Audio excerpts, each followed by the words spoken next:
جسمانی امراض پرہیز سے جاتے ہیں اور روحانی امراض پرہیزگاری سے۔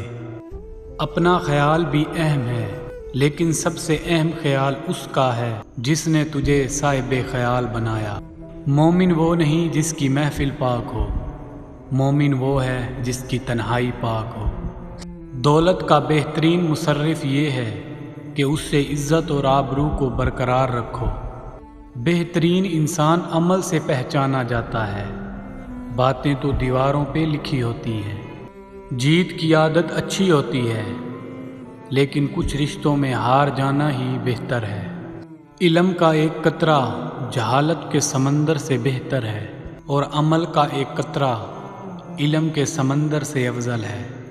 جو ظلم کے ذریعے عزت چاہتا ہے، اللہ اسے انصاف کے ذریعے ذلیل کرتا ہے۔ وقت سب کو ملتا ہے زندگی بدلنے کے لیے، لیکن زندگی دوبارہ نہیں ملتی وقت کو بدلنے کے لیے۔ کڑوی باتیں کرنے والوں کا شہد بھی نہیں بکتا، اور میٹھی باتیں کرنے والوں کا زہر بھی بک جاتا ہے۔ جن کی آنکھیں سجدوں میں بھیگتی ہیں، وہ کبھی اپنی قسمت اور تقدیر پر نہیں رویا کرتے۔ اللہ سے محبت کرو، وہ آزمائش تو دیتا ہے، لیکن آزمائش میں تنہا نہیں چھوڑتا۔ تمام محبتوں سے بڑھ کر محبت کا حقدار اللہ ہے۔